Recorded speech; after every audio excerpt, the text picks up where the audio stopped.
Bonjour tout le monde, bienvenue à la Finance Perso selon Joe. On parle de santé financière, d'économie, d'investissement en bourse. Avant que je débute, je vous demanderai s'il vous plaît de vous abonner à ma chaîne. Vous avez simplement à cliquer sur le bouton s'abonner en bas à droite et sur la petite clochette qui est juste à côté. Comme ça, à chaque semaine, lorsque je publie une nouvelle vidéo, vous allez être notifié. Aujourd'hui, je vous parle de l'achat d'une voiture neuve. Je vais débuter en vous présentant les 4 raisons pour lesquelles, à mon avis, c'est complètement inutile d'acheter une voiture neuve. Ensuite, je vous parle de dépréciation et je vous parle de solutions pour remplacer l'achat d'une voiture neuve. Alors, je débute maintenant avec la première raison. La voiture neuve est un passif. Non, mais pensez-y. Lorsque vous achetez une voiture neuve, finalement, vous engagez un prêt auprès d'une institution financière pour payer votre voiture et ensuite, vous payez de l'intérêt sur ce prêt-là. Donc, l'achat d'une voiture neuve tombe dans la colonne passif. Vous prenez de l'argent de votre poche et cet argent-là, vous pouvez dire bye-bye, vous n'allez jamais la revoir. Ce qu'on veut faire lorsqu'on veut améliorer notre situation financière, s'enrichir, c'est augmenter notre colonne actif, des actifs qui vont créer des flux financiers qui vont remettre de l'argent dans nos poches. Deuxième raison, acheter une voiture neuve, c'est une perte colossale d'argent. Vous achetez quelque chose à 20, 30, 40 000 $ que vous payez sur 5, 6, 7 ans et après ça, tout ce qui vous reste, c'est peut-être 10% de la valeur d'achat du véhicule. C'est comme prendre le montant d'argent puis le brûler à petit feu sur 5, 6, 7 ans. Ensuite de ça, la troisième raison, c'est l'impact financier de l'achat d'une voiture neuve. Évidemment, sur ma chaîne, vous pouvez voir des vidéos qui vous donnent des petits trucs pour économiser au quotidien, donc comme pas acheter son café, amener son lunch au travail. Donc j'ai mis un lien dans la description pour la vidéo, 5 trucs pour économiser au quotidien. Mais si on veut réellement améliorer notre situation financière, c'est dans les grosses décisions qu'on prend dans notre vie qu'on peut influencer notre capacité d'économiser, notre capacité d'améliorer notre bilan financier. Puis, l'achat d'une voiture tombe en fait dans la deuxième décision probablement la plus importante que vous allez avoir faire dans votre vie. La première, c'est acheter la maison. Puis la deuxième, c'est d'acheter la voiture. Donc, si on veut vraiment économiser, c'est là qu'on peut le faire, c'est sur l'achat de la voiture. Puis acheter une voiture neuve, ça ne nous permet certainement pas d'économiser. Quatrième chose dont je veux vous parler par rapport à l'achat d'une voiture neuve, c'est la symbolique reliée à l'achat d'une voiture neuve. On vit en Amérique du Nord, on le sait, la voiture, c'est considéré comme un symbole de statut social. Si vous vous promenez en BMW, en Mercedes, en Audi, on considère que vous avez bien réussi dans la vie, mais il faut débâtir ce mythe-là. La plupart des gens qui se promènent dans ce genre de véhicule-là, vous n'avez aucune idée de leurs conditions financières. C'est possible que vous ayez plus d'argent dans votre compte de banque qu'ils en ont.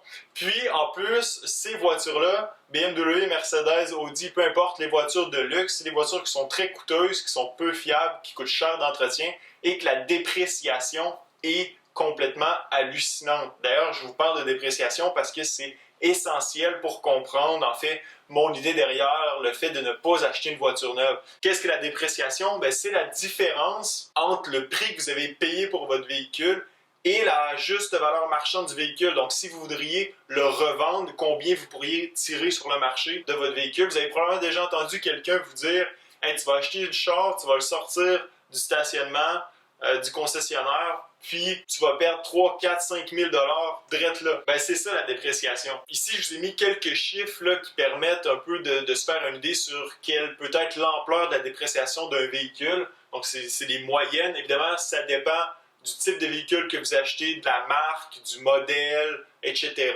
Ce qui peut faire augmenter la dépréciation ou la diminuer un peu.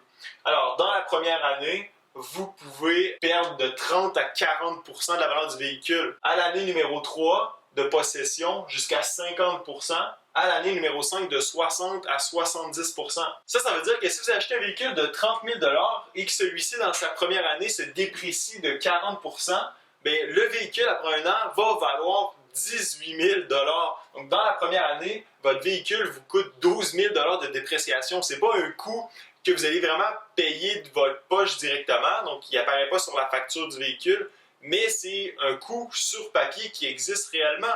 Parce que si après un an, vous voulez revendre votre véhicule, vous allez seulement pouvoir avoir 18 000 $. Alors que normalement, en fonction de l'utilisation, si on va de ce côté-ci, on achète un véhicule pour 10 ans, on compte faire à peu près 200 000 km pour 10 ans parce qu'au Canada, on fait à peu près 20 000 km par année.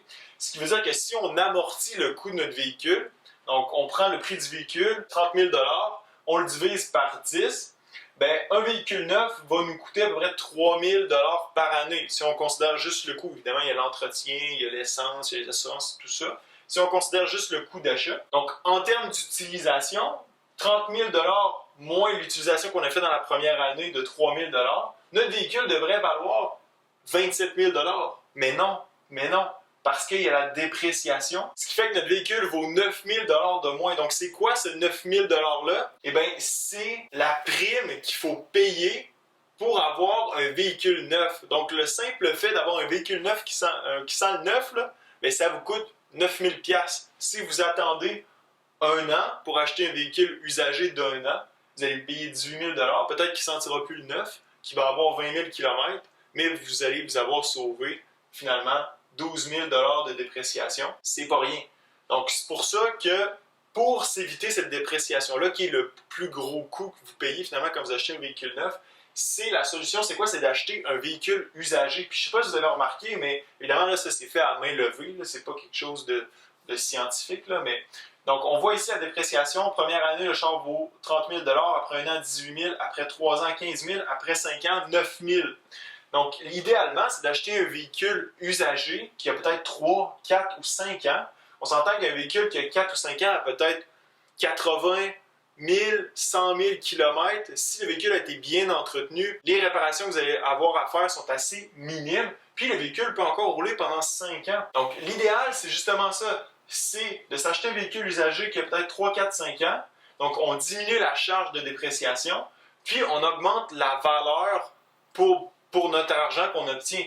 Parce que, vous voyez ici, si vous achetez un véhicule neuf, comme je l'ai dit tantôt, vous payez, donc l'amortissement, c'est 3 000 $ par an. Puis le 3 000 $ d'amortissement, c'est évidemment si vous conservez le véhicule pendant 10 ans. Si vous conservez le véhicule moins que 10 ans, c'est absolument pas rentable d'acheter un véhicule neuf. Si vous achetez le même véhicule, mais qui a 5 ans, ben le coût de votre véhicule, en termes d'amortissement pour les 5 prochaines années, c'est 1 800 $ par année. Donc, c'est une économie qui est substantielle, qui est importante. C'est pour ça qu'acheter un véhicule neuf, c'est une perte totale d'argent. Vous devez vous éviter la dépréciation. C'est ce qui coûte le plus cher. Parce que quelqu'un qui achète son véhicule de 5 ans, qui décide de le vendre l'année d'après, va peut-être perdre 10 % de la valeur du véhicule. Alors que la personne qui l'achète neuf veut le revendre, oublie ça, on peut pas, on va perdre bien trop d'argent. L'idéal, c'est vraiment d'économiser les fonds nécessaires, avoir l'argent pour pouvoir payer le véhicule. Lorsqu'on parle de véhicules de 4-5 ans, on peut s'en sortir autour de 10 000 $. Essayez d'acheter un véhicule qui est fiable, qui est reconnu pour sa fiabilité. Les coûts d'entretien sont faibles. On parle ici de Toyota, par exemple. On le sait, par exemple, les Toyota Corolla, c'est des véhicules qui sont super fiables, qui sont peut-être plates à conduire, mais il ne faut pas oublier pourquoi on achète un véhicule. Quels sont nos besoins réels? La plupart des gens, le besoin du véhicule, ça va être quoi? Ça va être de se déplacer du point A au point B. Il ne faut pas oublier qu'un véhicule, c'est un moyen de transport. C'est pas un truc pour flasher, là. C'est pas ça l'objectif. L'objectif, c'est de se déplacer. Il faut s'assurer que notre véhicule correspond à nos besoins. C'est pas parce que vous travaillez dans la construction que vous avez besoin d'un pick-up GMC Sierra à 60-70 000 $ qui va rester à longueur de journée stationné parce que, de toute façon, vous posez des tuyaux d'aqueduc à journée longue puis vous n'en avez pas besoin de votre pick-up. Puis quand vous partez pour les 2 semaines de la construction, pour tirer votre roulotte, vous pourriez très bien vous en louer un puis ça vous coûterait bien moins cher que d'avoir le pick-up parqué dans le cours à longueur d'année. Donc, il faut s'assurer que le véhicule corresponde à nos besoins aussi. C'est important de penser à ça. Alors, j'espère que vous avez apprécié mon vidéo aujourd'hui. J'espère que c'est un peu plus clair pour vous qu'est-ce que la dépréciation. Et puis, j'espère que vous allez prendre des décisions éclairées lorsque vous allez acheter votre prochain véhicule. Laissez-moi savoir dans la zone commentaire si vous avez déjà pensé à vous acheter un véhicule neuf ou si vous avez déjà acheté votre véhicule neuf, si vous pensez refaire la même chose lors de votre prochain achat. Laissez-moi savoir. Ça fait un plaisir d'être avec vous. À la prochaine.